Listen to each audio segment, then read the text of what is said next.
तुमचं अगदी मनापासून स्वागत आहे. चपात्या दिवसभर कापसासारख्या मऊ राहण्यासाठी अगदी सोप्या टिप्स आपण आजच्या व्हिडिओमध्ये पाहणार आहोत. एक म्हणजे कोमट पाण्याचा वापर. साध्या पाण्याऐवजी कोमट पाणी वापरा. ग्लुटेन सक्रिय होते, चपात्या मऊ राहतात. दूध किंवा दुधाची साई. थोडे दूध किंवा ताजी साई मिसळा. पोळ्या पांढऱ्या शुभ्र व मऊ होतात. प्रवासासाठी उत्तम. थोडे तेल किंवा तुपाची मोहन घाला. एक छोटा चमचा तेल किंवा तूप घाला. पिठाला लवचिकता येते. पोळी लाटणे सोपे होते. कणिक मळल्यानंतर तेल लावून 10 ते 20 मिनिटं झाकून ठेवा. पीठ मुरते, चपात्या फुगतात.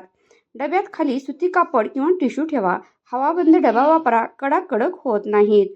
कणिक नेहमी थोडी सैलसर मळावी, जेणेकरून पोळी लाटताना पीठ कमी लागते आणि पोळी मऊ राहते. चपाती ओली होऊ नये यासाठी गरमागरम चपात्या सरळ डब्यात ठेवू नका. त्यांची वाफ निघाल्यानंतर झाकण लावून ठेवा. चपाती ठेवताना टोपली किंवा डब्यात पेपर किंवा रुमाल ठेवा.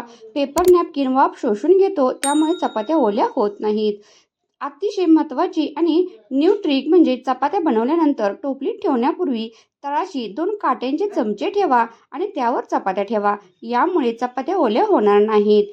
पेपर किंवा टिश्यू नसेल तर कापसाच्या किंवा मलमलच्या कपड्यात चपात्या गुंडाळून ठेवा, म्हणजे चपात्या दिवसभर मऊ राहतील. या व्यतिरिक्त आणखी तुम्हाला काही नवीन ट्रिक्स माहीत असतील तर नक्की कमेंट करून कळवा, म्हणजे पुढच्या व्हिडिओमध्ये त्या नावासहित ॲड करता येतील. टिप्स आवडल्या असतील तर नक्की व्हिडिओला लाईक करा, शेअर करा. त्याचबरोबर अजूनही चॅनलवर नवीन असाल, चॅनलला सबस्क्राईब केलं नसेल तर प्लीज चॅनलला सबस्क्राईब करा आणि शेजारील बेल आयकॉनची घंटा प्रेस करा, जेणेकरून तुम्हाला अशा नवनवीन व्हिडिओची नोटिफिकेशन मिळत राहील. चला भेटू नेक्स्ट व्हिडिओमध्ये.